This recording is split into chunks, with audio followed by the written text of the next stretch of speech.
So hello everyone, welcome to Max Corner. இந்த ஒரு கிளாஸ்ல மாடல் டெஸ்ட் 3 உடைய சொல்யூஷன் வந்து பார்ப்போம். ஸோ ப்ராப்பராக நீங்கள் மாடல் டெஸ்ட் ஃபாலோ பண்ணிட்டு இருக்கீங்கன்னு நினைக்கிறேன். ஸோ குரூப் 1 மட்டும் ப்ரிப்பேர் பண்ணுறவங்க இல்லாமல் ரைட், குரூப் 2 ப்ரிப்பேர் பண்ணுறவங்களா இருந்தாலும் சரி, இல்லை அப்கமிங் குரூப் 4 ப்ரிப்பேர் பண்ணுறவங்களும் உங்களுடைய ப்ராக்டிஸ்க்காக இந்த ஒரு கொஷின்ஸை டெஸ்ட் வந்து அட்டன் பண்ணி பார்க்கலாம். அதுக்கான எக்ஸ்ப்ளனேஷன்ஸ் நீங்கள் பார்க்கும் பொழுது நீங்கள் ஆல்ரெடி ப்ரிப்பேர் பண்ணியிருக்கும் பொழுது எல்லாமே ஒரு ரிவிஷன் கொடுத்த மாதிரியும் இருக்குங்க. ரைட், நம்ம தேர்ட் மாடல் டெஸ்ட்டில் இருக்கோம். ஆல்ரெடி 2 மாடல் டெஸ்ட் வந்து நம்ம கம்ப்ளீட் பண்ணியிருந்திருக்கோம். இது வந்து நம்மளுடைய மேக்ஸ் கார்னருடைய பெய்டு கோர்ஸ் அப்படிங்கிறதுக்குள்ளே இருக்குங்க. ரைட், இது ஃப்ரீ மாடல் டெஸ்ட்டாக நம்ம கண்டக்ட் பண்ணியிருக்கோம். இது எங்கே இருக்கும் அப்படின்னு பார்த்தீங்கன்னா, மேக்ஸ் கார்னர் ஆப்பில் பெய்டு கோர்ஸ்க்குள்ளே பார்த்தீங்க அப்படின்னா குரூப் 1க்கான ஃப்ரீ மாடல் டெஸ்ட் இருக்கும். அது ஃப்ரீ தான், ஆனால் பெய்டு கோர்ஸில் இருக்கும். அதுக்குள்ளே போய் நீங்கள் ஆக்சஸ் பண்ணிக்கலாம். ரைட், ஸோ இப்போ தேர்ட் மாடல் டெஸ்ட்டில் இருக்கும். தேர்ட் மாடல் டெஸ்ட்டில் முதல் கேள்வி வந்து பார்த்தீங்கன்னா, ரைட், ஒரு ஃபேக்டர்ஸ் கொடுத்துருக்காங்க. ரைட், 4 பவரில் 11, 7 பவரில் 5, 11 பவரில் 2 இது எல்லாமே கொடுத்துட்டு find the total number of prime factors கேட்குறாங்க. ஸோ 4 பவரில் 11 இன்டூ 7 பவரில் 5 இன்டூ 11 ஸ்கொயர், இதில் இருக்கக்கூடிய நம்பர் ஆஃப் ப்ரைம் ஃபேக்டர்ஸ் பகா காரணிகளின் எண்ணிக்கை அப்படிங்கிறது நம்பர் சிஸ்டம் கிளாஸில் நம்ம பார்த்துருப்போம். இதில் 4ங்கிற நம்பர் ப்ரைம் நம்பர் கிடையாது. ப்ரைம் நம்பர் இல்லை அப்படின்னா அதை ப்ரைம் நம்பரை கன்வெர்ட் பண்ணணும். இப்போ 4ங்கிற நம்பரை 2 ஸ்கொயர் அப்படின்னு சொல்லலாமா? ரைட், இப்போ இந்த 4க்கு பதிலாக 2 ஸ்கொயர் த ஹோல் பவரில் 11 இன்டூ 7 பவரில் 5 இன்டூ 11 பவரில் 2. ஸோ இங்கே இருக்கக்கூடிய 7ம் சரி, இங்கே இருக்கக்கூடிய 11ம் சரி ப்ரைம் நம்பர். அதனால அதில் இருக்கக்கூடிய கவுண்ட் நம்ம அப்படியே எடுத்துக்கலாம். 4 அப்படிங்கிறது ப்ரைம் நம்பராக இல்லாமல் இருக்கு, அது ப்ரைம் நம்பராக கன்வெர்ட் பண்ணுறோம் முதல்ல. ரைட், ஸோ பவருக்கு மேலே பவர் இருந்தால் 2 பவரையும் மல்டிபிள் பண்ணணும். அப்போ 2 பவரில் 22 இன்டூ 7 பவரில் 5 இன்டூ 11 பவரில் 2. இதனுடைய அர்த்தம் என்னன்னா, 2ங்கிற நம்பர் 22 டைம்ஸ் இருக்கு. 2 இன்டூ 2 இன்டூ 2ங்கிறது 22 முறை இருக்கு. 7 அப்படிங்கிற நம்பர் 5 முறை இருக்கு. 11 அப்படிங்கிற நம்பர் 2 முறை இருக்கு. இப்போ இதனுடைய கூடுதல் தான் நம்பர் ஆஃப் ப்ரைம் ஃபேக்டர்ஸ். அப்போ இதனுடைய பவர்ஸ் எல்லாமே ஆட் பண்ணலாம். ஆட் பண்ணோம் அப்படின்னா 22 + 5 + 2 = 29 அப்படிங்கிறது answer, option C, number of prime factor. இதே கேள்வி டிஸ்டிங்க் ப்ரைம் நம்பர்ஸ் அப்படின்னு கேட்குறாங்க. அப்படின்னா number of distinct prime numbers, அதாவது மாறுபட்ட பகா காரணிகளின் எண்ணிக்கைன்னு கேட்குறாங்க. அப்படின்னா இதில் 2ங்கிற ஒரு பகா எண் இருக்கு, 7ங்கிற ஒரு பகா எண் இருக்கு, 11ங்கிற ஒரு பகா எண் இருக்கு. அப்போ இதனுடைய எண்ணிக்கை 3ன்னு சொல்லணும். ரைட், பொதுவாக பகா காரணிகளுடைய எண்ணிக்கை எவ்வளோன்னா இதில் இருக்கக்கூடிய எல்லா நம்பரையும் சேர்த்து சொல்லணுங்க. ஸோ 2வது கேள்வி, எவ்வளவு பேர் மிஸ்டேக் பண்ணியிருந்தீங்க அந்த டெஸ்ட்ல அப்படிங்கிறது பாருங்க. என்ன கேள்வி அப்படின்னா, ஒரு மேய்ப்பவனுக்கு 17 ஆடுகள் இருந்தன. 9 ஆடுகளை தவிர மற்ற அனைத்து ஆடுகளும் இறந்தன. 9 ஆடுகளை தவிர இது எல்லாமே இறந்துருச்சு. அவர்கிட்ட மிச்சம் எவ்வளவு இருக்கு அப்படின்னா அதே 9 தான் இருக்கு. Answer option C. இது நம்ம ஒரு ஃப்ளோவில் என்ன பண்ணிடுவோம் அப்படின்னா 17ல் 9 கழிச்சு எழுதிடுவோம். ஸோ 17ல் 9 கழிச்சோம் அப்படின்னா 8ங்கிறது ஆப்ஷனில் இருக்கு. எவ்வளவு பேர் அந்த மிஸ்டேக்கை பண்ணியிருக்கீங்க அப்படிங்கிறது பாருங்க. ரைட், இந்த ஒரு மிஸ்டேக்கை பண்ணும் பொழுது தான் உங்களுக்கு இந்த கேள்வியை தெளிவாக படிக்கணும். இவ்வளவு ஈஸியான கேள்வி, ஆனால் வந்துட்டு நம்ம கேள்வியை சரியாக படிக்காமல் தப்பு பண்ணிட்டோம் அப்படிங்கிறது தோணும். ஸோ அதனால தான் நான் 2வது கேள்வியாகவே இது கொடுத்ததுக்கான காரணம். சரிங்களா? ரைட், இன்கேஸ் இதெல்லாம் ஒரு லாஸ்ட் கேள்வியாக உங்களுடைய எக்ஸாமில் ஃப்ரேம் ஆகுது அப்படின்னா கண்டிப்பாக ஒரு பாதி பேர் அதை தப்பு பண்ணிடுறதுக்கு வாய்ப்பு உண்டு. ஏன்னா அந்த கேள்வி, ஏன்னா அவசரத்தில் கேள்வி படிக்கும் பொழுது கேள்வியில் என்ன கொடுத்துருக்காங்கிறதே தெரியாமல் 9 ஆடுகள் தவிர மற்றவை அப்படின்னு சொன்னும் போது 17ல் 9 கழிச்சு ஆன்சர் போட்டுருவோம். ரைட், ரொம்ப கேர்ஃபுல்லாக எழுதுங்க. இந்த மாதிரியான மிஸ்டேக்கை நீங்கள் பண்ணாமல் இருக்கிறதுக்கு கேள்வியை தெளிவாக படித்து ஆன்சர் பண்ணுங்க. அடுத்து 3வது கேள்வி ரொம்ப ரொம்ப இம்பார்ட்டண்டான கேள்விங்க. சிம்பிளிஃபிகேஷனில் இந்த மாதிரியான கேள்வி ஒன்று எக்ஸ்பெக்ட் பண்ணலாம். சரிங்களா? டெசிமல் ரூட்ஸை பேஸ் பண்ண மாதிரியான கேள்வி. ரைட், இதுக்கு முன்னாடி நிறைய முறை இந்த டைப்பில் கொஷின் கேட்டிருக்காங்க. நான் இது புதுசாக ஒரு கேள்வியாக தான் கொடுத்துருக்கேன். எக்ஸாமில் கேட்ட கேள்வி இல்லை, ஆனால் வேறு நம்பரில் இதுக்கு முன்னாடி எக்ஸாம்ஸில் கொஷின் இதை கேட்டிருந்திருக்காங்க. ஸோ இந்த ஒரு கான்செப்டுக்காக நம்மளுடைய ஆன்லைன் கோர்ஸில் சிம்பிளிஃபிகேஷனில் நான் இன்னும் டெசிமல் ரூட்ஸுக்கு எக்ஸ்ட்ரா ஒரு 2 வீடியோ ஆட் பண்ணியிருக்கேன். யாராவது அதை இன்னும் பார்க்கல அப்படின்னா அதை ஒரு முறை செக் பண்ணிடுங்க. ரைட், திரும்ப ரிப்பீட் பண்ணுறேங்க. இந்த டெசிமல் பாயிண்ட்ஸுக்காகவே மேபி அப்கமிங் எக்ஸாமில் டெசிமலில் எக்ஸ்பெக்ட் பண்ணலாம் அப்படிங்கிறதுக்காக டெசிமலுக்காகவே நம்ம ஒரு 2 வீடியோ வந்து நம்ம சிம்பிளிஃபிகேஷன் கிளாஸில் ஆட் பண்ணியிருப்போம். ஸோ யாராவது அது இன்னும் பார்க்காம இருக்கீங்க அப்படின்னா அதை செக் பண்ணிடுங்க ஒரு முறை. ரைட், இங்கே என்ன சொல்லியிருக்காங்க அப்படின்னா 18,225 அப்படிங்கிறத ரூட்லேருந்து வெளியே எடுத்தால் 135. அதே நம்பர் தாங்க உள்ள எல்லா இடத்துலையும் இருக்கு. ஆனால் பாயிண்ட்ஸ் மட்டும் வேரி ஆகுது. என்னென்ன அப்படின்னா 182.25 + square root of 1.8225 plus square root of 0.018225 plus square root of 0.00018225. So இப்போ 18,225 ரூட்ல இருந்து வெளியே எடுத்தா 135 தான் வரும் கேள்வியிலேயே கொடுத்துட்டாங்க. அப்போ நீங்க வந்துட்டு தனியா செப்பரேட்டா அந்த ரூட்டை விட்டு வெளியே எடுக்கிற விஷயத்தெல்லாம் யோசிக்கவே வேண்டாம். கேள்வியில அதை உங்ககிட்ட எதிர்பார்க்கவும் இல்லை. தசம எண்கள் டெசிமல் பாயிண்ட் உங்களுக்கு வைக்க தெரியுதா ரூட்ல இருந்து வெளியே எடுக்க அப்படிங்கிறத மட்டும் தான் இங்க செக் பண்றாங்க. ஆப்ஷன்ல இருக்கக்கூடிய எல்லா நம்பரும் ஒரே நம்பர் தான், பாயிண்ட் மட்டும் வேரியா இருக்கு. சரிங்களா? ரைட். இப்போ எல்லா நம்பருக்குள்ளேயும் அதே 18,225 இருக்கனால ரூட்ல இருந்து வெளியே எடுக்கும் பொழுது 35ங்கிற நம்பரே தான் வரும். அதுக்கப்புறம் நான் பாயிண்ட் வைக்க சொல்லி தரேன். ரைட். ரூட்ல இருந்து வெளியே எடுக்கும் பொழுது வரக்கூடிய நம்பர் 135 தாங்க. அதுல பாயிண்ட் வச்சு வேரி ஆக போகுதுங்க. பாயிண்ட்டை கவனிங்க. இப்போ இதுல எத்தனை நம்பர் ஆஃப் டிஜிட்ஸ் பாயிண்ட் தள்ளி இருக்கு அப்படின்னா 2 டிஜிட். இது என்ன ரூட்டோ அதால டிவைட் பண்ணுவோம். அப்போ 1. அப்ப ஆன்சர்ல ஒரு டிஜிட் தள்ளி பாயிண்ட் வைக்கணும். 13.5. இதுல 4 டிஜிட் தள்ளி பாயிண்ட் இருக்கு. 4 டிவைட் பை இது என்ன ரூட்னா ஸ்கொயர் ரூட். எதுவுமே போடலைன்னா ஸ்கொயர் ரூட் இல்லைங்களா? அப்போ 2ஆல என்ன ரூட்டோ அதால டிவைட் பண்ணணும். என்ன வருதோ அதை அவ்வளவு டிஜிட்ஸ் தள்ளி பாயிண்ட் வைக்க போறோம். இப்போ 2 வந்திருக்கனால 2 டிஜிட் தள்ளி பாயிண்ட் வைக்கிறோம். ஸோ இந்த லாஸ்ட்ல இருந்து தான் அந்த பாயிண்ட்டை கவுண்ட் பண்ணணும். அப்போ 2 டிஜிட் தள்ளி பாயிண்ட் வச்சோம் அப்படின்னா 1.35. அதே மாதிரி 1 2 3 4 5 6 டிஜிட் தள்ளி பாயிண்ட் இருக்கு. ஸ்கொயர் ரூட்டால டிவைட் பண்ணும் பொழுது 3. அப்போ ஆன்சர்ல 3 டிஜிட் தள்ளி பாயிண்ட் வைக்கணும். 0.135. அடுத்ததுங்க 1 2 3 4 5 6 7 8 இருக்கு. ரைட். 2ஆல டிவைட் பண்ணோம் அப்படின்னா 4. அப்போ ஆன்சர்ல 4 டிஜிட் தள்ளி பாயிண்ட் வைக்கணும். 0.0135. இந்த பாயிண்ட் வச்சது மட்டும் எல்லாருக்கும் கிளியரா புரியுதான்னு பாருங்க. ரொம்ப ரொம்ப முக்கியமான ஒண்ணுங்க. ரைட். எக்ஸாம்ல கூட 3 நம்பர் வச்சு தான் கேட்டிருந்தாங்க. உங்களுடைய ப்ராக்டிஸ்க்காக நான் 4 நம்பர் வரைக்கும் பாயிண்ட் நிறைய இருக்க மாதிரியும் கேட்டிருந்திருக்கேங்க. ரைட். இந்த மாதிரியான கேள்வி எந்த நம்பர் கொடுத்து வேணாலும் கேட்கலாம், எக்ஸ்பெக்ட் பண்ணலாம். நல்லா புரிஞ்சுக்கோங்க. பாயிண்ட் வைக்கிறது அப்படிங்கிறத தெரிஞ்சுக்கோங்க. இந்த கிளாஸ்ல இருக்கக்கூடிய டெசிமல் பாயிண்ட்ஸ்க்கான கான்செப்டை ஒரு முறை கோத்ரூ பண்ணுங்க. ரைட். அடுத்த முக்கியங்க, இதை பாயிண்ட் எல்லாம் ஆட் பண்ணும்போது ரொம்ப கேர்ஃபுல்லா எழுதுங்க. ரைட். ஸோ லைனா எழுதி கூட ஆட் பண்ணுங்க. 13.5 1.35 0.135 0.0135. ரைட். நான் பாயிண்ட் வச்சுக்கிறேன். ஸோ இங்கே ஜீரோஸ் ஆட் பண்ணிக்கலாம். ஆட் பண்ணுறதுக்கு ஈஸியாக. ரைட். மேலெல்லாம் ஆட் பண்ணோம் அப்படின்னா 5 8 9 9 14. ஸோ 14.9925 அப்படிங்கிறது answer option B. 14.9985 answer option B. Right. இந்த டெசிமல் பாயிண்ட் இந்த ஒரு கேள்வியை உங்களால் கிளியரா புரிஞ்சுக்க முடிஞ்சிருக்கும் அப்படிங்கிறத நம்புறேன். ரைட். சார் இப்போ இங்கே 4 இருக்கு, கீழேயும் 2 இருக்கு. 4 2 டிவைட் பண்ணா 2. ஒருவேளை 3 இருந்துச்சுன்னா 3 2 டிவைட் பண்ணா 1 தானே வரும். ஸோ அதை தான் நம்ம அந்த கிளாஸ்ல டீட்டெயிலாக பேசியிருப்போம். அதை ஒரு முறை ரெஃபர் பண்ணுங்கன்னு சொன்னதுக்கான காரணம் அதுதாங்க. ரைட். 4வது கேள்விங்க. 45 ஆண்கள் ஒரு வேலையை 16 நாட்கள்ல முடிக்கிறாங்க. அவர்கள் வேலை தொடங்கி 6 நாளைக்கு அப்புறம் இன்னும் ஒரு கூடுதலா 30 பேர் வந்துட்டாங்க அப்படின்னா மீதி இருந்த வேலை முடிய எவ்வளவு நாட்கள் ஆகும்? மீதி இந்த வேலையை மொத்த ஆண்களும் எத்தனை நாட்களில் முடிப்பர் அப்படிங்கிறது கேள்வி. முதல்ல அந்த வேலை எவ்வளவுங்கிறது கண்டுபிடிப்போம். 45 பேர் 16 நாட்கள் அந்த வேலையை முடிக்கிறதா இருந்தாங்க இல்லைங்களா? அப்ப 45 பேர் 16 நாள்ல செய்யணும்னு நினைச்ச வேலை மொத்தம் 2ஐயும் பெருக்கும் பொழுது 720 பார்ட்ஸ், 720 வேலைகள்ங்க. இதுல 6 நாளைக்கு அப்புறம் தான், நல்லா இவங்க கேர்ஃபுல்லா கவனிங்க, 6 நாளைக்கு அப்புறம் தான் இன்னும் ஒரு 30 பேர் வராங்க. அப்ப அந்த முதல் 6 நாள் அதே 45 பேர் வேலையை செஞ்சிருப்பாங்க. அவங்க எவ்வளவு வேலையை செஞ்சு வச்சுட்டாங்கன்னு கண்டுபிடிச்சிடலாமா? ரைட். இது எல்லாமே நீங்களே தான் உங்களை கேட்டு பண்ணக்கூடிய விஷயங்கள். ரைட். இந்த கேள்வியில் இது கொடுத்துருக்காங்க. 45 பேர் 16 நாளைக்கு எவ்வளவு வேலை செய்வாங்க? 6 நாளைக்கு அப்புறம் தான் வராங்க அப்படின்னா இன்னும் 6 நாளைக்கு அப்புறம் வரும்பொழுது வரதுக்கு முன்னாடி எவ்வளவு வேலை முடிஞ்சிருச்சு, எவ்வளவு வேலை மிச்சம் இருக்குன்னு தெரிஞ்சு வச்சுக்கலாம். அப்போ முதல் 6 நாள் அதே 45 பேர் தான் வேலை செஞ்சிருப்பாங்க.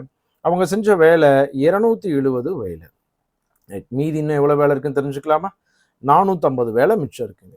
இந்த 450 வேலையை எவ்வளவு பேர் செய்ய போறாங்க? ஆல்ரெடி 45 பேர் இருந்தாங்க. இப்ப எக்ஸ்ட்ரா ஒரு 30 பேர் வந்துட்டாங்க அப்படின்னா 75 பேர் ஆயிடுறாங்க.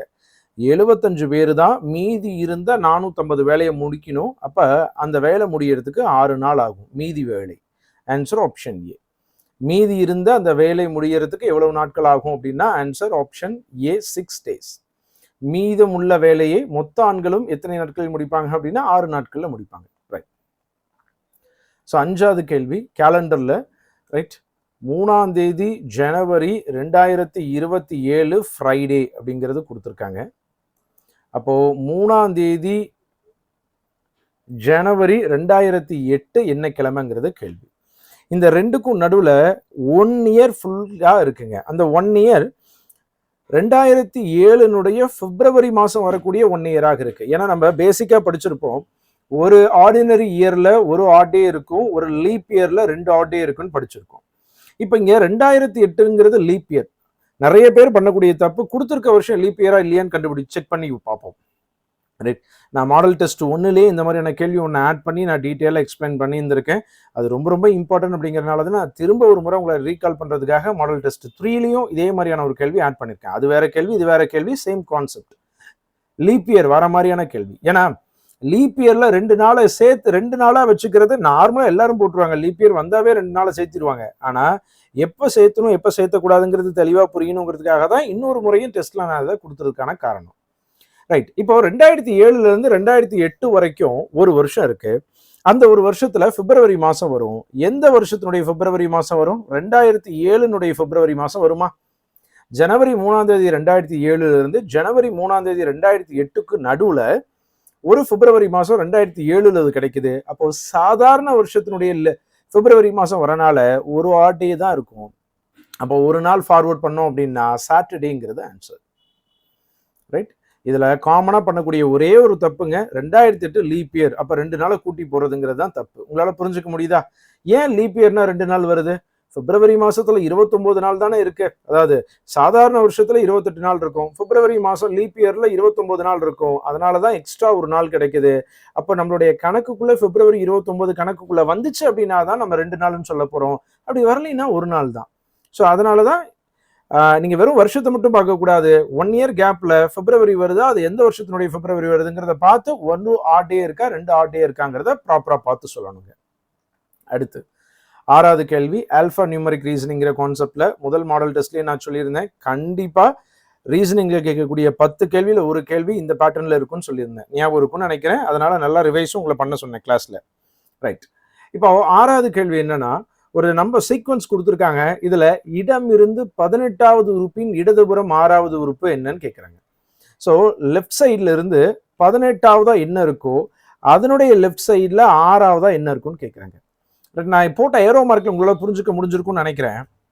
ரைட், லெஃப்ட் சைட்ல இருந்து 18, அதனுடைய லெஃப்ட் சைட்ல 6வதா என்ன இருக்குன்னு கேட்குறாங்க.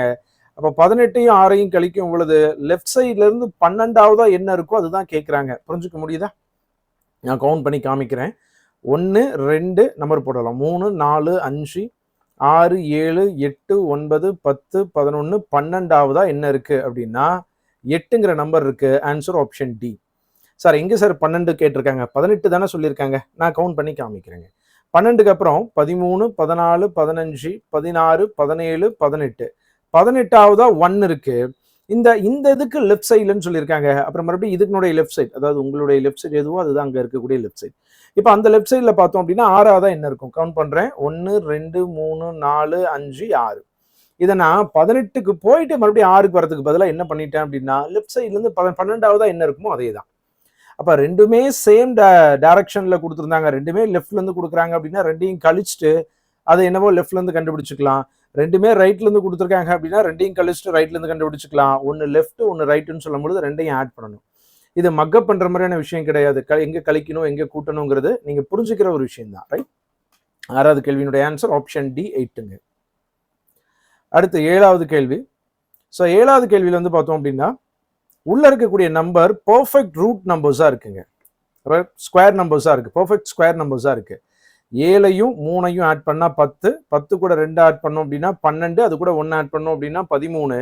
ஸோ அப்போ 13 ஸ்கொயர் அப்படிங்கிறது 169. ஸோ 5 3 8 2 10 1 11, 11 ஸ்கொயர் அப்படிங்கிறது 121. 6 4 ஆட் பண்ணா 10, 15 1 16, 16 ஸ்கொயர் பண்ணா 256 அப்படிங்கிறது ஆன்சர் ஆப்ஷன் டி. ஸோ 8வது கேள்வி. ஸோ 8வது கேள்வியில ஒரு எண்ணில் 10 அதிகரிக்கும் பொழுது அது 12 15 18 20 மற்றும் 24 ஆகிய எண்களால் முழுமையாக வகுப்படும் எனில் அந்த மிகச்சிறிய எண் என்ன? மிகச்சிறிய எண் அப்படிங்கிறது எல்சிஎம். ஸ்மாலஸ்ட் நம்பர் அப்படிங்கிறது எல்சிஎம் கான்செப்டுங்க. அப்ப கொடுத்துருக்க நம்பருக்கு எல்சிஎம் எடுத்துக்கலாம். ரைட். இதனுடைய எல்சிஎம் நீங்க போட்டிருப்பீங்க. டைரக்டா இதனுடைய எல்சிஎம் என்னங்கிறது நான் எழுதுறேன். இதனுடைய எல்சிஎம் 360ங்கிறது கிடைக்கும். ரைட். இந்த நம்பருக்கெல்லாம் எல்சிஎம் எடுத்தோம் அப்படின்னா 360. இந்த 360 ரைட். இதுக்கப்புறம் தான் கேள்வியில கான்செப்ட் இருக்கு, கொஞ்சம் கவனிங்க. 360ங்கிற நம்பர் 12, 15, 18, 20, 24ங்கிற நம்பரால சரியாக வகுபடக்கூடிய நம்பர். ஆனா கேள்வி கேட்டது என்னன்னா, ஒரு நம்பர் இருக்குங்க, அந்த நம்பர் கூட 10 அதிகரிக்கும் பொழுதுதான் அது சரியாக வகுபடக்கூடிய எண்ணாக மாறுதுன்னு சொல்லியிருக்காங்க. அப்போ அந்த நம்பர் என்னன்னு தான் கேட்கிறாங்க. எல்லாருக்கும் கிளியரா புரியுதுங்களா? ஏதோ ஒரு நம்பர் எக்ஸ்ன்னு எடுத்துக்கலாம். அந்த எக்ஸ் கூட 10 கூட்டினாதான் சரியா வகுபடுன்னு சொல்றாங்க. அப்ப எக்ஸ் கூட 10 கூட்டினாதான் 360. அப்ப எக்ஸ் எவ்வளவுங்க? 10 கழிச்சுட்டு சொல்லலாமா? 350. கேள்வியில கேட்ட அந்த number answer option C 350. Right. 360 ஆப்ஷன்ல இருக்கு. நீங்க எல்சிஎம் கண்டுபிடிச்சதுக்கு அப்புறம் ஆப்ஷன்ல அது இருக்கனால தப்பா சூஸ் பண்ணிட வேண்டாம். இதுல கேள்வியில என்ன சொல்லியிருக்காங்கிற விஷயத்த புரிஞ்சுக்கணுங்க. நம்ம எல்சிஎம் ஹெச்சிஎஃப்ல சேம் ரிமைண்டர் டிஃப்ரெண்ட் ரிமைண்டர்ங்கிற ஒரு சில விஷயங்கள் எல்லாம் பார்த்துருந்தோம். இங்க அதெல்லாம் கிடையாது. சேம் ரிமைண்டரோ டிஃப்ரெண்ட் ரிமைண்டரோ கான்செப்ட் எல்லாம் கிடையாதுங்க. ஒரு நம்பர் அது கூட 10 அதிகரிக்கும் பொழுதுதான் சரியாக வகுபடுதுன்னு சொல்லியிருக்காங்க. சரியாக வகுபடக்கூடிய நம்பருக்கு பேர் எல்சிஎம். அப்ப 10 அதிகரிச்சாதான் எல்சிஎம் இருந்திருக்கு அப்படின்னா 10 குறைச்சா அந்த நம்பர் கிடைக்கும். 360ல 10 குறைச்சோம் அப்படின்னா 350ங்கிறது அந்த கேள்வியில சொன்ன மிகச்சிறிய எண். ரைட். 9வது கேள்விங்க. 1 கியூப் 2 கியூப் 3 கியூப் எக்ஸெட்ரா எத்தனை உறுப்புகளை கூட்டினா அதனுடைய வேல்யூ வந்து 14,400 வரும்னு கேட்குறாங்க. So formula n into n plus 1 divided by 2 the whole square. Special சீரீஸ்லேருந்து ரொம்ப இம்பார்ட்டன்ட், எக்ஸாமில் கேள்வி ஃப்ரேம் ஆகும்னு சொன்னேன், உங்களுக்கு ஞாபகம் இருக்கும்னு நினைக்கிறேன். 2வது மாடல் டெஸ்ட்டில் n ஃபைண்ட் அவுட் பண்ணுற மாதிரியே ஒரு கேள்வி பார்த்தோம். ரைட். 2வது மாடல் டெஸ்ட்டும் முதல் மாடல் டெஸ்ட்லையும். ரைட். மறுபடியும் அகெயின் n ஃபைண்ட் அவுட் பண்ணுற மாதிரியே இன்னொரு கேள்வியும் கொடுத்துருக்கேங்க. So n into n plus 1 divided by 2 the whole square. அதே மாதிரி இதை 12 120 the whole squareன்னு சொல்லலாம். ஸ்கொயரும் ஸ்கொயரும் cancel. n into n plus 1 அப்படிங்கிறது இந்த ரெண்டு அங்கே போச்சு அப்படின்னா 240. எந்த ரெண்டு தொடர்ச்சியான எண்களை பெருக்கினா 240 வருதுன்னு யோசிக்க போகிறோம். நம்ம ஏற்கனவே அந்த இடத்துலயே சொல்லியிருந்தோம். நீங்கள் அதை ஒரு பக்கமாக கொண்டு வந்து இருபடி சமன்பாடாக மாற்றி கரணிப்படுத்த வேண்டாம், அது ரொம்ப டிஃபிகல்ட்டாக இருக்குன்னு சொல்லியிருந்தேன். ரைட். குவாட்ரட்டிக் ஈக்குவேஷனாக மாற்றிட்டு அதை ஃபேக்டரைஸ் பண்ணணுங்கிற அவசியம் கிடையாது. ரைட். இங்கிருந்தே ஆன்சர் பண்ணலாம். ரைட். எந்த ரெண்டு நம்பரை மல்டிபிள் பண்ணால் 240 வரும் அப்படின்னு யோசிக்கணும். ரைட். நம்ம ரொம்ப யோசிக்க வேண்டாம், ஆப்ஷனில் இருக்கக்கூடிய நம்பரை மட்டும் யோசிச்சாவே போதும். 14ங்கிறது ஒன்றுனா இன்ட்டு 15. ரைட். 14ஐயும் 15ஐயும் பெருக்கும் பொழுது கடைசீட்டில் 0ன்னு முடியுது. மல்டிபிள் பண்ணி பார்த்தோம் அப்படின்னா 210. 15ஐயும் 16ஐயும் பெருக்கணும் அப்படின்னா 240. ரைட். ஆன்சர் முடிஞ்சு. Answer option B. 16ஐயும் 17ஐயும் பெருக்கிறோம் அப்படின்னா 6ஐயும் 7ஐயும் பெருக்கும் பொழுது 2ன்னு முடியும். அப்போ இது வரதுக்கு வாய்ப்பு இல்லை. ரைட். 17ஐயும் 18ஐயும் பெருக்கணும் அப்படின்னா 6ன்னு முடியும். இதுவும் வரதுக்கு வாய்ப்பு இல்லை. ஒருவேளை இது முன்னாடியே ஆப்ஷன்ஸ்ல ஏபியில் இருந்துருந்துச்சு அப்படின்னா அதை முழுசா மல்டிபிள் பண்ணணுங்கிற அவசியம் இருந்திருக்காது. ரைட். 10வது கேள்வி. ஒரு ஜிபி தொடர், ஒரு முடிவிலி ஜிபி தொடரை சம் பண்ண சொல்லி கேட்குறாங்க. ஸோ ஒரு முடிவிலி ஜிபி தொடரை சம் பண்ணுறதுக்கான formula A divided by 1 minus R. ஏவினுடைய மதிப்பு 1/3, ஆர்னுடைய value t2 by t1. So minus 2 by 9 divided by 1/3 minus 2 by 9 into the reciprocal ஆச்சு அப்படின்னா 3 by 1. ஸோ இதை மட்டும் கேன்சல் பண்ணோம் அப்படின்னா 3 times minus 2/3ங்கிறது ஆர்னுடைய மதிப்பு. ரைட். இங்கே ஏங்கிறது 1/3, 1 மைனஸ் ஆருடைய வேல்யூ minus 2/3. ரைட். இது ஒர்க் அவுட் பண்ணலாம். 1/3 டிவைடட் பை ஆட் பண்ணிட்டோம் அப்படின்னா ரைட் ஒரு ஸ்டெப் எழுதுறேன். 1 plus 2/3, 1/3 டிவைடட் பை எல்சிஎம் எடுத்தோம் அப்படின்னா 3 plus 2 5/3. ஸோ இப்போ 1/3 இது தலைகீழ வந்துச்சு அப்படின்னா 3/5. ஸோ 3 கேன்சல், 1/5 அப்படிங்கிறது ஆன்சர் ஆப்ஷன் டி. ஸோ 10வது கேள்வியினுடைய ஆன்சர் ஆப்ஷன் டி 1/5. அடுத்து 11வது கேள்விக்கு போகலாம். ஸோ 11வது கேள்வியில பிளட் ரிலேஷன் பேஸ் பண்ண மாதிரியான ஒரு கேள்வி, நிறைய டேட்டா கொடுத்த மாதிரியான ஒரு விஷயமா இருக்கு. ரைட். இப்போ P star Q, P asterisk Q, P at Q அப்படிங்கிற ஒன்னொன்னுக்கும் ஒவ்வொரு ரிலேஷனை சொல்லியிருக்காங்க. இப்போ இங்க இருந்து அந்த இதில் எழுதலாம். இப்போ ஏ அட்டு பி, அட்டுனா என்னன்னு பார்க்குறோம். இங்க Q is the child of P அப்படின்னு சொல்லியிருக்காங்க. அப்போ P is the child of A. ஏவினுடைய சைல்டு வந்து பார்த்தீங்க அப்படின்னா பி. அந்த பிங்கிறது மேலாவும் இருக்கலாம், ஃபீமேலாவும் இருக்கலாம். அது அந்த டேட்டால இல்லை. ரைட். அடுத்து போகலாம். இது ரெண்டையும் பார்ப்போம். பிக்கும் டிக்கும் நடுவில் ஸ்டார், ஸ்டார்னா என்னதுங்க? P is the husband of Q. அப்ப B is the husband of D அப்படின்னா Dனுடைய ஹஸ்பண்ட் B அப்படின்னு சொல்லியிருக்கனால Bங்கிறது ஒரு மேலும் தெரிஞ்சிருச்சு, Dங்கிறது ஒரு ஃபீமேலும் தெரிஞ்சிருச்சு, இவங்க ரெண்டு பேரும் ஹஸ்பண்ட் அண்ட் ஒய்ஃப்ங்கிறது தெரிஞ்சிருச்சு. ரைட். அடுத்து இங்க வரலாம், டிக்கும் ஜிக்கும் ரிலேஷன் பார்க்கலாம். அண்ட் சிம்பிள்ல பார்த்தோம் அப்படின்னா Q is the daughter in law of P. Pனுடைய மருமகள் Q அப்படின்னு சொல்லியிருக்காங்க. ரைட். அப்போ G வந்து Dனுடைய மருமகள் அப்படின்னு சொல்லியிருக்காங்க. ரைட். G வந்து Dனுடைய மருமகள் அப்படின்னா என்ன அர்த்தம்? Dக்கு ஒரு மகனோ, ரைட், Bக்கு மகனா இருந்தாலும் சரி, Dக்கு மகனா இருந்தாலும் சரி, ரைட், யார வேணாலும், எல்லா ரெண்டு பேத்துக்கும் ஒண்ணுதான். அப்ப Dக்கு ஒரு மகன் இருக்காங்க, அந்த மகனுடைய ஒய்ஃப் தான் வந்து பாத்தீங்க அப்படின்னா G. அப்பதான் அவங்க வந்து Dனுடைய மருமகளாக இருப்பாங்க. ரைட். புரிஞ்சுக்க முடியுதான்னு பாருங்க. Dனுடைய மருமகள் ஜின்னு சொல்லியிருக்காங்க. அப்ப Dனுடைய பையனுக்கான ஒய்ஃப் தான் அவங்களுக்கு மருமகளா இருப்பாங்க. அப்ப Dக்கு ஒரு பையனை டிரா பண்றோம், அவங்களுடைய ஒய்ஃப் ஜின்னு சொல்லி வரைஞ்சிட்டோம். அடுத்தது இந்த percentage simple.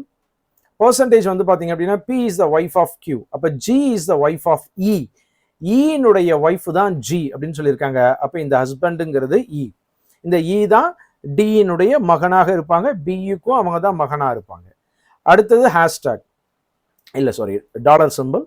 So P is the elder than Q அப்படின்னு சொல்லியிருக்காங்க. E வந்து பாத்தீங்க அப்படின்னா F விட எல்டர் அப்படின்னு சொல்லியிருக்காங்க. அப்போ Fன்னு ஒருத்தர், அவர் கூட பிறந்தவர், அவரை விட இவர் எல்டரா இருக்கிறாரு அப்படின்னு சொல்லியிருக்காங்க. ரைட். வயதுல மூத்தவர்னு சொல்லியிருக்காங்க. அப்ப E தான் பெரியவர். ரைட். அடுத்தது ஹேஷ்டாக் பார்ப்போம். ஹேஷ்டாக்ல அப்படின்னா என்னதுன்னா P is the son of Q. அப்ப F is the son of D. Dனுடைய சன் வந்து பாத்தீங்க அப்படின்னா F. ரைட். இப்போ இந்த கேள்வியில் என்ன கேட்குறாங்க அப்படின்னா ஏக்கு எஃப் என்ன உறவுன்னு கேட்குறாங்க. How is F related to A? F அப்படிங்கிறவங்க ஏக்கு யாரு அப்படின்னா கிராண்ட் சன், பேரன் அப்படிங்கிறது ஆன்சர். ரைட். ஏவினுடைய மகன் பி, அவருடைய மகன் எஃப். அப்போ ஏவினுடைய மகனினுடைய மகனை பேரன் சொல்லுவாங்க. அப்போ எஃப் அப்படிங்கிறவங்க ஏக்கு யாரு அப்படின்னா பேரன், கிராண்ட் சன் அப்படிங்கிறது ஆன்சர். ஸோ இங்க கொடுத்துருக்க டேட்டா பெருசா இருக்கு, இங்க கொடுத்துருக்க ஈக்குவேஷனும் பெருசா இருக்கு. ஆனா ஒர்க் அவுட் பண்றதுக்கான நேரம் பெருசா ரொம்ப டைம் எடுத்துக்கிற மாதிரியான கொஸ்டின் இல்லைங்கிறது உங்களால அப்ரோச் பண்ணும் பொழுது புரிஞ்சிருக்கும் அப்படிங்கிறது நம்புறேன். அடுத்து 12வது கேள்வி, அனலாஜி பேஸ் பண்ண மாதிரியான ஒரு கேள்வி. கான்ஃபரன்ஸ் வந்து சேர்மன் கூட ரிலேஷன் அப்படின்னா நியூஸ் பேப்பர் எது கூட ரிலேட்டடா இருக்கும்? இப்போ கான்ஃபரன்ஸுக்கும் சேர்மனுக்கும் என்ன தொடர்புங்கிறத பார்க்கணும், மாநாட்டுக்கும் தலைவருக்கும் என்ன தொடர்புன்னு பார்க்கணும். ஸோ கான்ஃபரன்ஸினுடைய ஹெட்டு, ரைட், யாருக்கு கீழே கான்ஃபரன்ஸ் நடக்கும் அப்படின்னா சேர்மன் தான், அப்படிங்கிறவங்க தான் உங்களுக்கு ஹெட்டா இருக்க போறாங்க. அந்த மாதிரி செய்தித்தாள் நியூஸ் பேப்பருக்கு ஹெட் யார் அப்படின்னா எடிட்டர், ஆசிரியர் அப்படிங்கிறது ஆன்சர் ஆப்ஷன் டி. ரைட். ஒரு கான்ஃபரன்ஸினுடைய ஹெட் சேர்மன் அப்படின்னா நியூஸ் பேப்பருக்கு ஹெட் யார் அப்படின்னா எடிட்டரா இருப்பாருங்க. அடுத்து 13வது கேள்வி. கேப்டன்கள் மற்றும் வீரர்கள் அடங்கிய 1200 பேர் கொண்ட ஒரு குழு ரயிலில் பயணிக்கிறது. ஒவ்வொரு 15 வீரர்களுக்கும் ஒரு கேப்டன் இருக்கின்றார். குழுவில் உள்ள கேப்டன்களின் எண்ணிக்கை என்ன? ரைட். இது ரொம்ப சிம்பிளான கேள்விதான். எப்படி அங்க மேல வந்து நம்ம ஒரு ஆடு மேய்க்கிறவர்கிட்ட 17 ஆடு இருந்துச்சு, 9 தவிர மீதி எல்லாம் இறந்துருச்சு, மீதி எவ்வளவு இருந்துச்சுன்னு கேள்வி கேட்ட மாதிரி அது கூட கணக்கு போடுற அளவுக்கு இல்ல. ரைட். இதை கணக்கு போடுற ஒரு சின்ன விஷயம் மிஸ் பண்ணிடுவோம், கவனிங்க. ரைட். ஒரு ட்ரெயின்ல கேப்டனும் வீரர்களும் சேர்ந்து போறாங்க. மொத்தம் எவ்வளவு பேர் இருக்காங்க அப்படின்னா 1200 பேர் இருக்காங்க. ஒரு குரூப்ல 15 வீரர்களுக்கு ஒரு கேப்டன் இருக்காரு. ஒரு குரூப்பா பிரிச்சுக்கலாம். ரைட். ஒரு குரூப்ல 15 வீரர்களும் அவங்களுக்கு ஒரு கேப்டனும் இருக்காங்க. ரைட். மொத்தம் எத்தனை கேப்டன் இருக்காங்கன்னு கேட்கறாங்க. அப்ப எத்தனை குரூப் இருக்குன்னு கண்டுபிடிச்சா எத்தனை கேப்டன் இருக்காங்கன்னு சொல்லிட முடியுமா? 1200 எத்தனை குரூப் இருக்குன்னு டிவைட் பண்ணோம் அப்படின்னா நம்பர் ஆஃப் கேப்டன்ஸ் கிடைச்சிருவாங்க. புரிஞ்சுக்க முடியுதுங்களா? ரைட். இப்ப இந்த 1200 என்ன நம்பரால டிவைட் பண்ண போறோங்கிறது ஒரு முறை சொல்லி பாருங்க. 15ன்னு சொல்லியிருந்தீங்க அப்படின்னா அதுதான் தப்பு. ஏன்னா 15 வீரர்களுக்கு ஒரு கேப்டன், அப்ப மொத்தம் 16 பேர் இருக்காங்க இல்லைங்களா ஒரு குரூப்ல. இதுல காமனா பண்ணக்கூடிய ஒரே ஒரு மிஸ்டேக், 15ஆல டிவைட் பண்ணிடுவோம். 15ஆல டிவைட் பண்ணா என்ன கிடைக்குமோ, என்ன வருமோ அது ஆப்ஷன்ல 100% இருக்குங்க. அந்த மிஸ்டேக் நம்ம ஒருவேளை நம்ம அப்படி எழுதிட்டோம் அப்படின்னா கூட நம்ம தப்பு பண்ணங்கிறதே நமக்கு தெரியாம போயிடும். அப்போ 15 வீரர்களுக்கு ஒரு கேப்டன், அப்போ மொத்தம் 16 பேர் இருக்காங்க. அப்போ 16ஆல டிவைட் பண்ணும் பொழுது 75ங்கிறது ஆன்சர். அங்க மொத்தம் எத்தனை குரூப் இருக்கு அப்படின்னா 75 குரூப்ஸ் இருக்கு.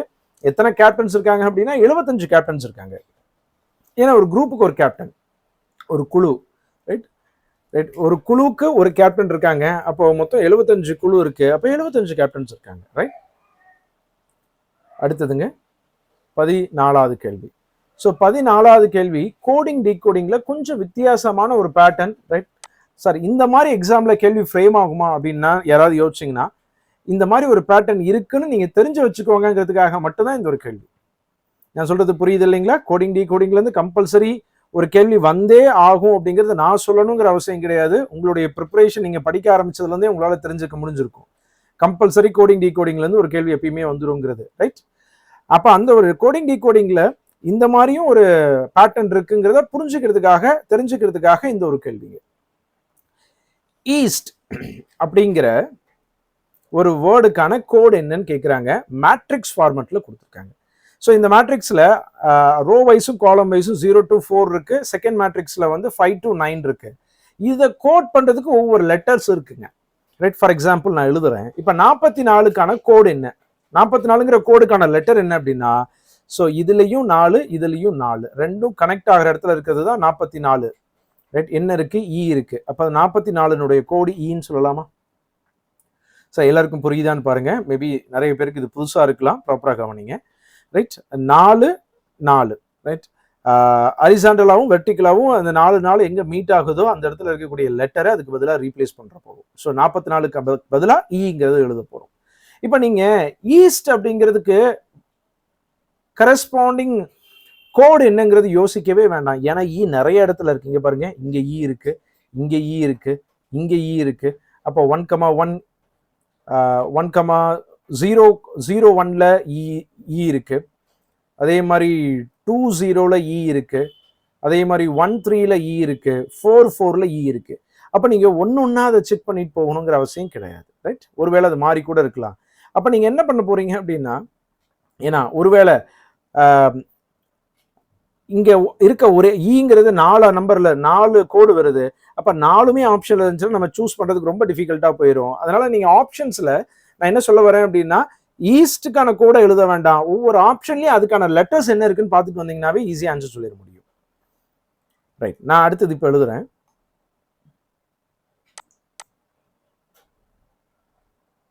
ஒவ்வொரு ஆப்ஷனை செக் பண்ணலாம். ஸோ முதல் ஆப்ஷன்ல ஈங்கிறது 44ங்கிறது வந்தாச்சு.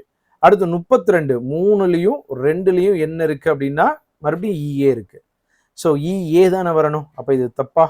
அடுத்த ஆப்ஷன் பார்க்குறேன். 32 3ல 2ங்கிறது இ. ஸோ 3ல 1 அப்படிங்கிறது ஏ. ரைட். நான் ஒவ்வொரு முறையும் அதை எழுதி கூட காமிக்கிறேன். ஸோ 3ல 1ங்கிறது ஏ. ரைட். இது 3ஆம் நம்பர்ல இருக்கு, இது 1ஆம் நம்பர்ல இருக்கு. 3ல 1ங்கிறது ஏ. ரைட். அடுத்து 0ல 2 அப்படிங்கிறது எஸ். அடுத்து 0ல 4ங்கிறது ஹெச். இது தப்பு. ஈஸ்டுக்கு டி வரணும் கடைசீட்ல. அதனால அந்த ஆப்ஷன் எலிமினேட் பண்ணிடலாம். அடுத்தது 2ல 0 வேணும் அப்படின்னா இ. 4ல 3 அப்படிங்கிறது ஏ. ரைட். 3ல 3 அப்படிங்கிறது எஸ். அப்ப எஸ்ங்கிறது இங்க வராது. நான் 3ஆவதும் தப்பு, 4ஆவது தான் ஆன்சர். செக் பண்ணிடலாமா? ரைட். 4ஆவது தான் ஆன்சர். அதை செக் பண்ணிடலாம். ரைட். 1ல 3 1ல 3 பார்க்குறோம் இ. அடுத்து 1ல 2 பார்க்குறோம் ஏ. 1ல 4 பார்க்குறோம் எஸ். 1ல 0 பார்க்குறோம் டி. ஸோ ஈஸ்ட் அப்படிங்கிறது ஆன்சர் ஆப்ஷன் டியில் வந்திருக்கு. ஏன் சார் இந்த இதை யூஸே பண்ணலை அப்படின்னா, இந்த கேள்விக்கு அது தேவைப்படலை. இங்கே யூஸ் பண்ண எல்லா லெட்டர்ஸுமே வந்து ஃபர்ஸ்ட் மேட்ரிக்ஸ்லேயே இருந்துருந்துச்சு. இஏஎஸ்டியை தவிர பிக்யூஆர் எல்லாம் போயிருந்துச்சு அப்படின்னா செகண்ட் மேட்ரிக்ஸை யூஸ் பண்ணுற மாதிரி இருந்திருக்கும். ஸோ இந்த 14வது கேள்வியில் இந்த மாதிரி மேட்ரிக்ஸ் பேஸ் பண்ண மாதிரி இருக்கக்கூடிய கோடிங் டீகோடிங் புரிஞ்சுக்க முடியுதுங்களா? ரைட். ஏன் படிக்கணுங்கிறத நான் முன்னாடியே உங்ககிட்ட ஆரம்பத்திலே சொல்லிட்டேன். ரைட். 15வது கேள்விக்கு போகலாம். இலக்கங்கள் தங்களுக்குள் இடமாறும் பொழுது அதே எண்ணாகவே இருக்கும் ஈரிலக்க எண்களின் சராசரி என்ன? ஸோ 2 டிஜிட் நம்பர்ஸ்னுடைய ஆவரேஜ் என்னன்னு கேட்குறாங்க. 2 டிஜிட் நம்பர் 10ல் ஆரம்பிச்சு 99 வரைக்கும் இருக்கும். இதுல இருக்கக்கூடிய எல்லா நம்பர்னுடைய ஆவரேஜும் கேட்கல. அந்த 2 டிஜிட் நம்பர்னுடைய டிஜிட்ஸை நீங்க மாத்தினா அது மாறாமையே இருக்கும். அந்த நம்பருக்கு மட்டும் ஆவரேஜ் கேட்குறாங்க. அப்போ 11ங்கிற 2 டிஜிட் நம்பர்ல 1ஐயும் இன்டர்சேஞ்ச் பண்ணாலும் அது 11 தானே. 22ல ரைட். ஃபர்ஸ்ட் டிஜிட்டையும் செகண்ட் டிஜிட்டையும் இன்டர்சேஞ்ச் பண்ணாலும் அது 22 தானே. 33, 44. அப்ப கேள்வியில எதை கேட்டிருக்காங்கன்னு புரிஞ்சுக்க முடியுதுங்களா? இந்த மாதிரி இருக்கக்கூடிய 2 டிஜிட் நம்பர்னுடைய ஆவரேஜ் எவ்வளோன்னு கேட்குறாங்க. 11, 22, 33, 44, 55, 66, 77, 88, 99. இது எல்லாத்தையும் ஆட் பண்ணோம் அப்படின்னா 9ஆல டிவைட் பண்ணணும். ஏன்னா மொத்தம் நம்பர் ஆஃப் டேர்ம்ஸ் 9 இருக்கு. இதுல 11ஐயும் 99ஐயும் ஆட் பண்ணா 110, 22ஐயும் 88ஐயும் ஆட் பண்ணா 110, 33ஐயும் 74 ஆட் பண்ணா 110, 44ஐயும் 66ஐயும் ஆட் பண்ணா 110. அப்ப 4 முறை 110, 440 பிளஸ் ஒரு 55 divided by 9. So 495 divided by 9, 495 9ஆல டிவைட் பண்ணும்பொழுது 55ங்கிறது ஆன்சர் ஆப்ஷன் சி. 55 அப்படிங்கிறது ஆன்சர் ஆப்ஷன் சி. ரைட். இந்த ஆவரேஜை நம்மளால டைரக்டா கூட எழுதியிருக்க முடியும். எல்லா நம்பர்னுடைய டிஃபரன்ஸும் 11. அப்ப எல்லா நம்பர்னுடைய டிஃபரன்ஸும் 11 இருக்கும் பொழுது மிடில் நம்பர் தானே ஆவரேஜா இருக்கும். ஆவரேஜ் 55. நம்மளுடைய கிளாஸ்ல படிச்சிருப்போம், உங்களுக்கு ஞாபகம் இருக்குன்னு நினைக்கிறேன். எல்லா நம்பர்னுடைய வித்தியாசமும் ஒரே மாதிரி இருக்கும் பொழுது நடுவுல என்ன நம்பர் இருக்கோ அதுதான் சராசரியா இருக்கும். அப்ப 11லேருந்து 99 வரைக்கும் இருக்கக்கூடிய நம்பர்ல நடுவுல இருக்கக்கூடிய நம்பர் 15. இதை கூட்டி கூட எழுதியிருக்கணுங்கிற அவசியம் கிடையாது. ஸோ 16வது கேள்விங்க. 100 சதுர மீட்டர் பரப்பளவில் வைக்கப்படக்கூடிய மிகப்பெரிய மூங்கிலை கண்டறியவும் அப்படின்னு கேட்குறாங்க.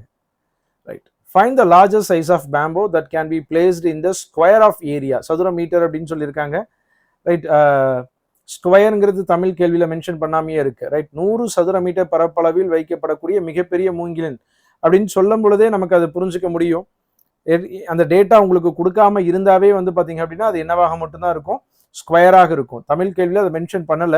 ரைட். உங்ககிட்ட வெறும் ஏரியா மட்டும் கொடுத்து அதுல இருந்து ஒரு டேட்டாவை எடுக்க போறீங்க அப்படின்னா அது ஸ்கொயரா தான் இருக்குங்க. ஸோ அப்போ ஏரியா வந்து பாத்தீங்க அப்படின்னா சதுரத்தை ஏ ஸ்கொயர்னு சொல்லுவோம். அதனுடைய மதிப்பு 100. அதுல இருந்து ஏவை ஃபைண்ட் அவுட் பண்ணுவோம். ஏவோடைய வேல்யூ 10.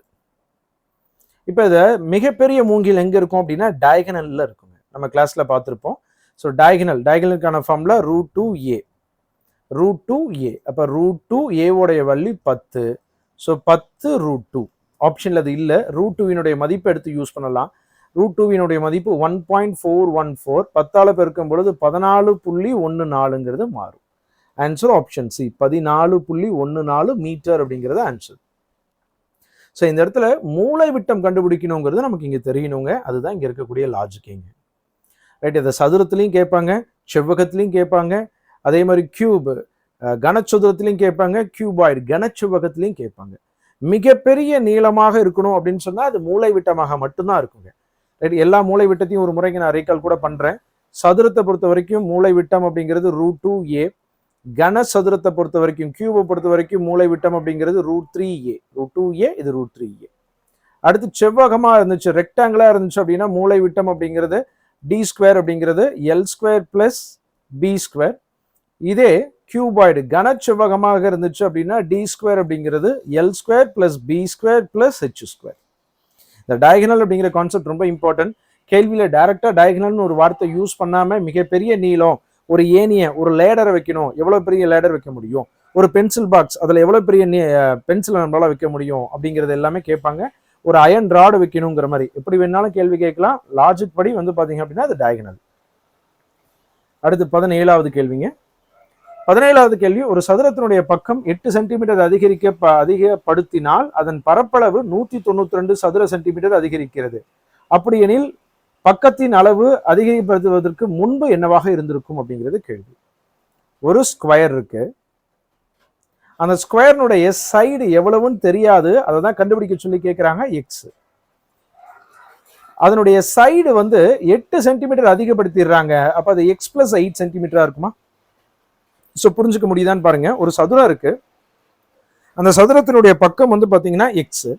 அதனுடைய பக்கம் வந்து 8 சென்டிமீட்டர் அதிகப்படுத்துறாங்க அப்படின்னா x + 8 ஆக இருக்குங்க.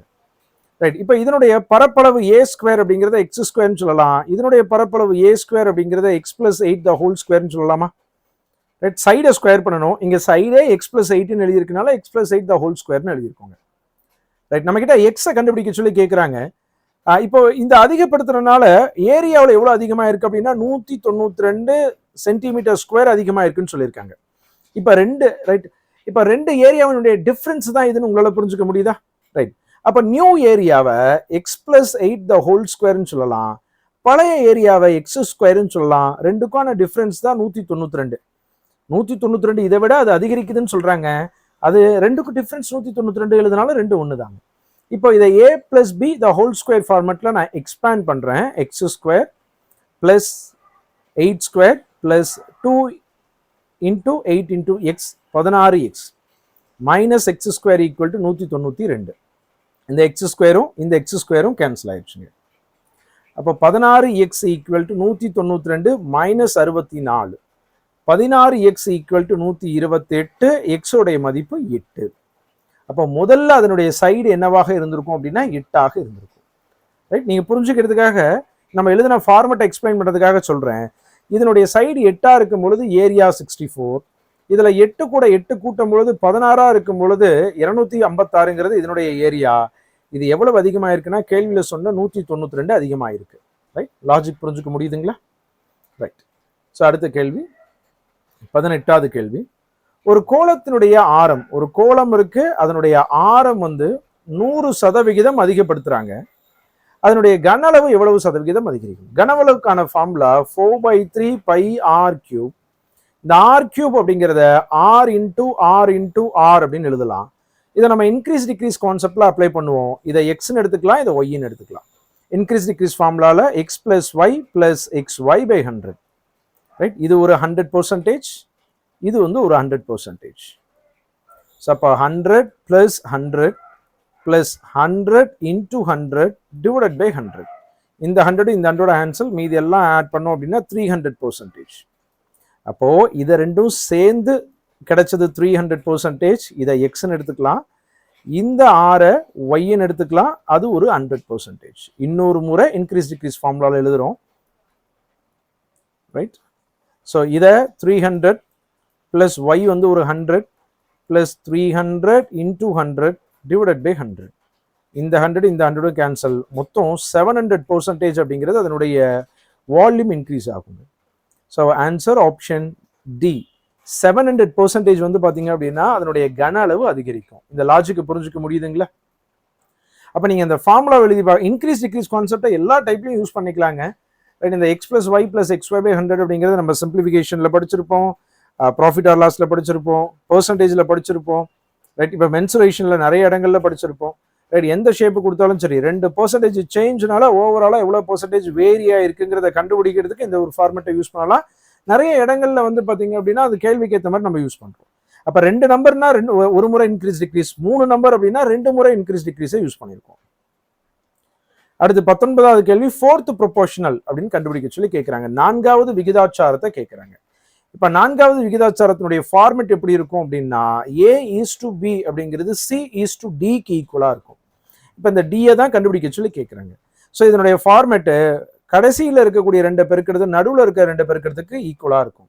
So product of extreme terms equal to product of mean terms. அப்போ AD ஈக்குவல் டு BC. இப்போ நமக்கு D தான் வேணும். அப்போ BC டிவைடட் பை ஏன்னு எழுதலாமா? இது A, இது B, இது C, D தான் கண்டுபிடிக்க போறோம். ரைட், இங்க இருக்கிறத எடுத்து சப்ஸ்டியூட் பண்ணலாம். B அப்படிங்கிறது A ஸ்கொயர் மைனஸ் ABங்க, C அப்படிங்கிறது AQ பிளஸ் BQங்க, divided by A square minus B square அப்படிங்கிறது A உடைய வேல்யூ. இதுல ஃபர்ஸ்ட் டேர்ம்ல காமனா A இருக்கு, அதை வெளியே எடுத்துடலாம். ஏவை வெளியே எடுத்துட்டோம் அப்படின்னா A மைனஸ் B. இது AQ பிளஸ் BQ ஃபார்முலால இருக்கு, அதை எக்ஸ்பேண்ட் பண்ணோம் அப்படின்னா A plus B into A square minus AB plus B square. கீழே A square minus B square அப்படிங்கிறத A square plus B square into A square minus B ஸ்கொயர்னு எழுதலாம்.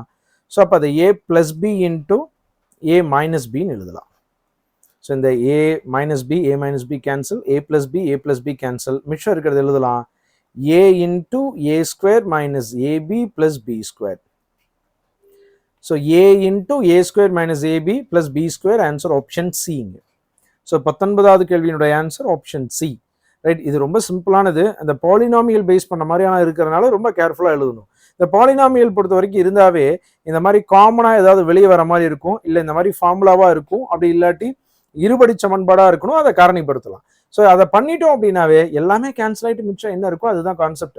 சிம்பிளிஃபிகேஷனில் வந்தாலும் அதே தான், எல்சிஎம் ஹெச்எஃப்ல வந்தாலும் அதே தான், ரேஷியோவில் வந்தாலும் அதே தாங்க. 20வது கேள்வி, ஆஃப் 1% வந்து எப்படி டெசிமலா எழுதுறதுன்னு கேட்குறாங்க. Of 1%, of 1%, right. 1/2 ஆஃப்னா இன்டூ 1%னா 1/100. இப்போ 1 டிவைடட் பை 200. ஸோ 1/200 அப்படிங்கிறது 0.005 அப்படின்னு சொல்லலாம். Answer option A. ரைட். என்ன பண்ணலாம், 1 200ஆல் டிவைட் பண்ணுறோம், பாயிண்ட் வச்சு 0 ஆட் பண்ணலாம். இன்னும் அதை விட சின்னது தான், அப்போ இன்னொரு 0 சேர்த்து இங்கே ஒரு 0 சேர்த்துலாம். இன்னும் சின்னது தான், இன்னொரு 0 சேர்த்து இன்னொரு 0 சேர்த்துலாம். ஸோ 5 முறை 1000. ஆன்சர் 0.005 அப்படிங்கிறது ஆன்சர். ரைட். ரொம்ப சிம்பிளாக சொல்லணும் அப்படின்னா 1/2 அப்படிங்கிறத 0.5ன்னு சொல்லலாம். 1/20ங்கிறத ஒரு பாயிண்ட் சேர்த்து சொல்லலாம், 0.05. 1/200 அப்படிங்கிறத 0.005 அப்படின்னு சொல்லலாம். ரைட். ஸோ 20வது கேள்வியினுடைய ஆன்சர் ஆப்ஷன் ஏங்க. அடுத்து 21 சிம்பிள் இன்ட்ரெஸ்ட்ல ரொம்ப பேசிக்கான ஒரு கேள்விங்க. SI equal to PNR/100. இங்க 1 ரூபாய்க்கு 3 பைசா அப்படிங்கிற ரேட் ஆஃப் இன்ட்ரெஸ்ட்ல 10 ரூபாய்க்கு 4 மாசத்துக்கு இருக்கக்கூடிய தனி வட்டி எவ்வளோன்னு கேட்குறாங்க. இங்க அசல் வந்து 10 ரூபா, என் வந்து 4 மாசம், ஆர் வந்து பாத்தீங்க அப்படின்னா 3 பைசா டிவைடட் பை 100. இந்த கேள்வியில ரொம்ப இம்பார்ட்டன்ட் என்னன்னா, நீங்க இந்த கேள்வியை தவிர வேற எந்த கேள்வியில ரேட் ஆஃப் இன்ட்ரெஸ்ட் கொடுத்தாலும் அது வருஷத்துக்கு மாத்துவீங்க. என்ன வந்து வருஷத்துக்கு மாற்றுவோம், என்ன மாசத்துல கொடுத்தா வருஷத்துக்கு மாற்றுவோம், டேஸ்ல கொடுத்தா வருஷத்துக்கு மாற்றுவோம். ஏன் இதெல்லாம் வருஷத்துக்கு மாற்றுவோம் அப்படின்னா, ரேட் ஆஃப் இன்ட்ரெஸ்ட் வருஷத்துல இருக்கனால அது எல்லாமே வருஷத்துக்கு மாத்திட்டு இருந்தோங்க. ஏன்னா ஒரு ஃபார்முலால எல்லாமே ஒரே டேட்டாவா ஒரே யூனிட்டா இருக்கணும். அப்போ ஆர் வந்து வருஷத்துக்கு இருக்கும் பொழுது என்னும் வருஷத்துக்கு இருக்கணுங்கிறதுக்காக மாற்றுவோம். இந்த ஒரு கேள்வியில அதை மாற்றணுங்கிற அவசியம் கிடையாது. ஏன்னா 6 மாசத்துக்கு தான் கொடுத்துருக்காங்க. ரேட் ஆஃப் இன்ட்ரெஸ்டே ரைட் மாசத்துக்கு தான் எவ்வளவுன்னு சொல்லியிருக்காங்க. சரிங்களா. 1 ரூபாய்க்கு 3 பைசா என்ற வட்டி விகிதத்தில் 10 ரூபாய்க்கு 4 மாதங்களுக்கு தனி வட்டி எவ்வளோன்னு கேட்குறாங்க. பர் மந்த் இதுல மிஸ் ஆயிருக்குன்னு நினைக்கிறேங்க. 3 paise per rupee per month. Right. 1 ரூபாய்க்கு 3 பைசா மாதத்திற்கு அப்படின்னு போட்டுக்கலாம். ரைட். மாதத்திற்கு 1 ரூபாய்க்கு 3 பைசா வட்டி விகிதம், 3 பைசா வட்டி விகிதத்துல ஒரு மாசத்துக்குன்னு சொல்லியிருக்காங்க. அப்போ என்னுடைய வேல்யூ இயர்ல தான், சாரி மந்த்ல தான் இருக்கணும். இதை ஒர்க் அவுட் பண்ணலாம். 120/100 டிவைட் பண்ணோம் அப்படின்னா 1.20ங்கிறது ஆன்சர் ஆப்ஷன் ஏ. 1 ரூபாய் 20 பைசா அப்படிங்கிறது 4 மாசத்துக்கான வட்டிங்க. அடுத்து 22வது கேள்வி. ஸோ 22வது கேள்வியினுடைய கான்செப்ட் ரொம்ப இம்பார்ட்டன்ட். ரைட். அந்த டபுள் ஆகுது ட்ரிபிள் ஆகுது அப்படிங்கிற ஒரு கான்செப்ட். ரைட். என்னன்னா 15 வருடங்கள்ல ஒரு குறிப்பிட்ட தொகை எந்த தனி வட்டி விகிதத்தில் 4 மடங்கு ஆகுதுன்னு சொல்லியிருக்காங்க. இந்த 4 மடங்கு அப்படிங்கிறது அசல் மாதிரி 4 மடங்கு ஆகுது அப்படிங்கிறதுக்கு பேர் மொத்த தொகைங்க. இந்த 4 மடங்குல 1 மடங்கு அப்படிங்கிறது அசல். ரைட். மீதி இருக்கக்கூடிய 3 மடங்குங்கிறது வட்டிங்க. இப்ப நம்ம தனி வட்டிக்கான ஃபார்முலா எழுதலாம். SI equal to PNR/100. தனி வட்டியினுடைய ஃபார்முலால வட்டிக்கானது மட்டும் எழுதலாம் 3P. ரைட். எல்லாருக்கும் புரியுதான்னு பாருங்க.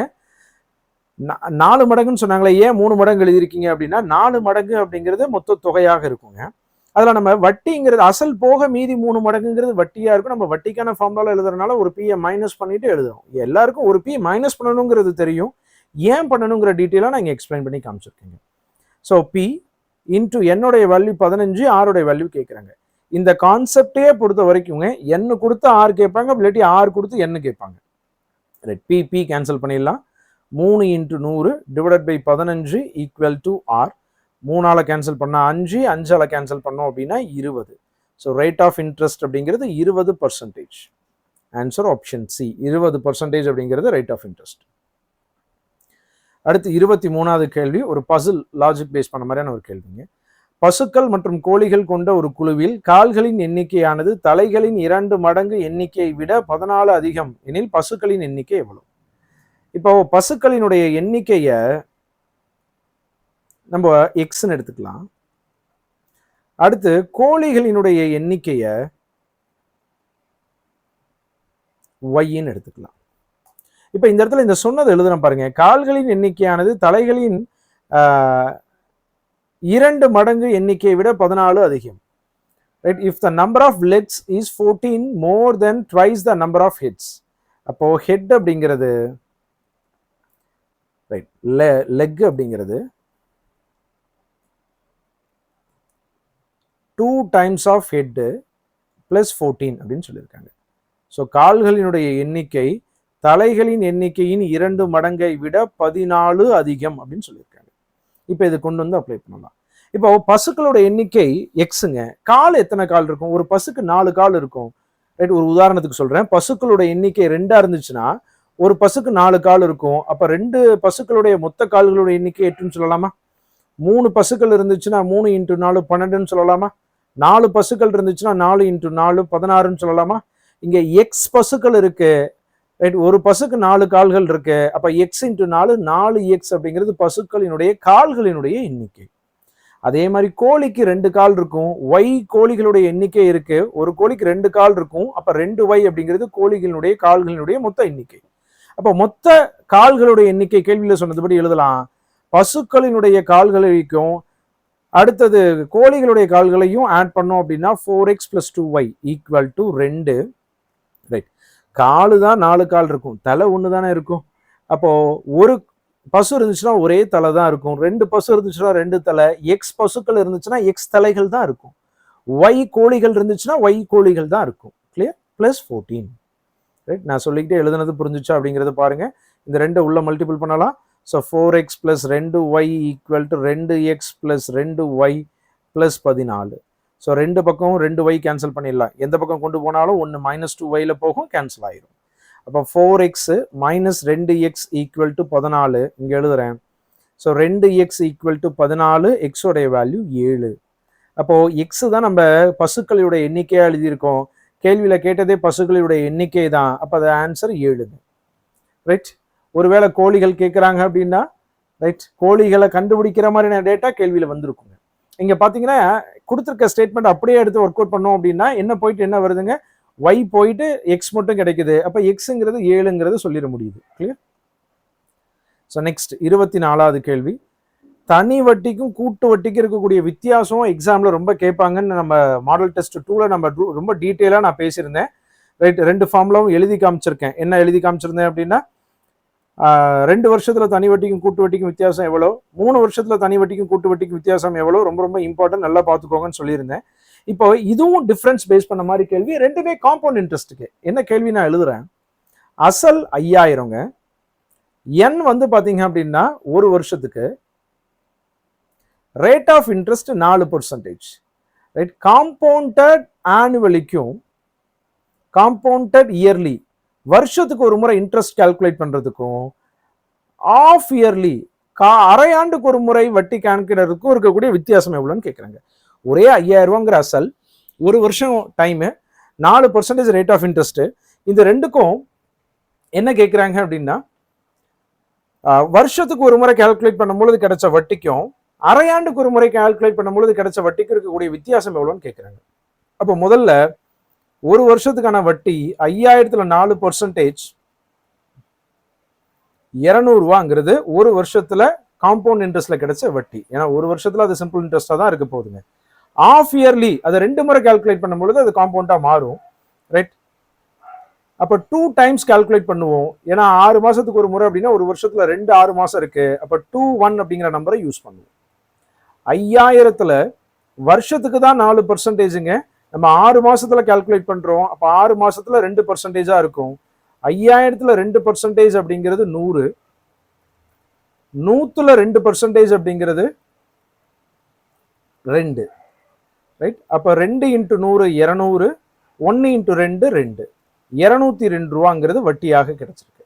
அப்போ ஒரு வருஷத்துக்கு கால்குலேட் பண்ணும்பொழுது, வருஷத்துக்கு ஒரு முறை கால்குலேட் பண்ணும்பொழுது 200 ரூபா வட்டி, 6 மாசத்துக்கு ஒரு முறை ஒரு வருஷத்துல கால்குலேட் பண்ணும்பொழுது 202 ரூபா வட்டி. அப்ப ரெண்டுக்கும் இருக்கக்கூடிய டிஃபரன்ஸ், 202க்கும் 200க்கும் இருக்கக்கூடிய டிஃபரன்ஸ் 2 ரூபாங்கிறது டிஃபரன்ஸுங்க. ரேட் ஆஃப் இன்ட்ரெஸ்டினுடைய டிஃபரன்ஸ் வந்து 2 ரூபா. கிளியர்? கிளியரா புரிஞ்சிருக்கா அப்படிங்கிறது பாருங்க. இதை டைரக்டா நீங்க ஃபார்முலா படி எழுதணும் அப்படின்னா 5000த்தை 4ஆல 104% டைரக்டா எழுதணும் அப்படின்னா 104% கால்குலேட் பண்ணும் பொழுது 5200 ரூபா அப்படிங்கிறது கிடைச்சிருக்கும் டோட்டல் அமௌண்ட். அதுல 5000 ரூபா அசல்னா 200 ரூபாங்கிறது வட்டியா புரிஞ்சுக்கலாம். இதை 5000த்தை இங்க நம்ம தனியா எழுதணும் இல்லைங்களா? 2% 2 முறை கால்குலேட் பண்ணோம்ல, அதே மாதிரி 102% இன்ட்டு 102% கால்குலேட் பண்ணியிருந்தீங்க அப்படின்னா 5202 ரூபான்னு கிடைச்சிருக்கும். அதுக்கும் இதுக்கும் 2 ரூபா வித்தியாசம். நீங்க டோட்டல் அமௌண்ட்ல ஃபைண்ட் அவுட் பண்ணி சொன்னாலும் சரி, இல்லை இன்ட்ரெஸ்ட் மட்டும் தனியாக கால்குலேட் பண்ணி சொன்னாலும் சரி, டிஃபரன்ஸுங்கிறது சேம் தாங்க. அடுத்தது லாஸ்டா 25வது கேள்வி, அரித்மெட்டிக் மேத்தமெட்டிக்கல் ஆப்ரேஷன் பேஸ் பண்ண மாதிரியான ஒரு ரீசனிங் கொஷின். நான் ஏற்கனவே முதல் மாடல் எக்ஸாம்லேயே நான் சொல்லியிருந்தேன், அரித்மெட்டிக் ரீசனிங் பேஸ் பண்ண மாதிரியான ஒரு கேள்வி எக்ஸாமில் எக்ஸ்பெக்ட் பண்ணலான்னு சொல்லிட்டு, அதனால அகெயின் திரும்ப ரீகால் பண்ணுறதுக்காக தேர்ட் மாடல் டெஸ்ட்லேயும் ஒரு கேள்வி கொடுத்துருக்கேங்க. So 30K 2Q 3J 6T5 இந்த ஈக்குவேஷனில் இந்த ஆல்ஃபபெட்ஸ்க்குலாம் ஒவ்வொரு ஆப்ரேஷன் இருக்குது, அதை அப்ளை பண்ணலாம். 30 கேங்கிறது டிவிஷன், 2 கியூங்கிறது அடிஷன், 3 ஜேங்கிறது மல்டிபிள் 6, டி அப்படிங்கிறது subtract 5. Right, first BODMAS ரூல்ல வி போர்ட் மாஸ் அப்படின்னு எழுதிடலாம். ரைட், பார் கிடையாது, பிராக்கெட் கிடையாது, ஆஃப் கிடையாது, டிவிஷன். முதல்ல இது ரெண்டையும் டிவைட் பண்ணோம் அப்படின்னா 15 பிளஸ் மல்டிபிள், இது ரெண்டையும் மல்டிபிள் பண்ணால் 18 மைனஸ் 5. அடுத்து அடிஷன், அப்புறம் மைனஸ். எப்படி வேணாலும் பண்ணலாம், அடிஷனும் சப்ராக்ஷனும் ஒட்டுக்கா இருக்கும்போது எதை வேணாலும் பண்ணலாம். ஸோ 28 அப்படிங்கிறது ஆன்சர், ஆப்ஷன் பிங்க. ரைட், ஸோ ஒரு கிளியர் ஐடியா கிடைச்சிருக்கும்னு நினைக்கிறேன். இந்த தேர்ட் மாடல் டெஸ்ட்டை பொறுத்த வரைக்கும் ரொம்ப நிறைய விஷயங்கள் பார்த்துருக்கோம். எந்த கேள்விகளும் எந்த கான்செப்டும் ரிப்பீட் ஆகாத மாதிரியும் நான் திரும்ப திரும்ப கொடுத்துட்டு வரேன். முதல் மாடல் டெஸ்ட்டில், 2வது மாடல் டெஸ்ட்டை, 3வது மாடல் டெஸ்ட்டில் பார்க்கும்பொழுது ரைட் ஒவ்வொரு டாப்பிக்லையும் இம்பார்ட்டண்டான கான்செப்டை நீங்கள் ரிவைஸ் பண்ணுற மாதிரி இருக்கும். ரொம்ப இம்பார்ட்டண்டான கேள்விகளை மறுபடியும் நான் ப்ராக்டிஸ் பண்ணுறதுக்கு ரிப்பீட்டட் கேள்வி இல்லாமல் கான்செப்டை பேஸ் பண்ண மாதிரி கேட்டிருந்திருக்கேன். ஒவ்வொரு மாடல் டெஸ்ட்லையும் ரொம்ப புதுசான டாப்பிக்கும் நான் இதில் கொடுத்துருக்கேன் உங்களுடைய ப்ராக்டிஸ்க்காக. சரிங்களா? ரைட், இன்னும் நாளான்னைக்கு இன்னும் 2 மாடல் டெஸ்ட் இருக்கு. ஸோ இந்த 5 மாடல் டெஸ்ட் நீங்கள் குரூப் 1 ப்ரிப்பேர் பண்ணுறவங்க ரிவைஸ் பண்ண உங்களுடைய ரிவிஷன் பர்பஸ்க்கு நீங்கள் ஒர்க் அவுட் பண்ணுறதுக்கு ரொம்ப யூஸ்ஃபுல்லாக இருக்கும் அப்படிங்கிறத நம்புறேன். திரும்ப சொல்கிறேன், குரூப் 1 படிக்கிறவங்க மட்டும் தான் அதை யூஸ் பண்ணணுங்கிற அவசியம் கிடையாது. குரூப் 2 படிக்கிறவங்க, குரூப் 4 படிக்கிறவங்க எல்லாத்துக்கும் ஒரே மேக்ஸ் தான், ஒரே லெவல் ஆஃப் எக்ஸாம் தான். SSLC ஸ்டாண்டர்டில் தான் மேக்ஸுங்கிறது இருக்கும். ரைட், அப்போ நீங்கள் கண்டிப்பாக பார்த்தீங்க அப்படின்னா உங்களுடைய ரிவிஷனுக்கு இதை யூஸ் பண்ணி பார்க்கலாங்க. தேங்க்யூ.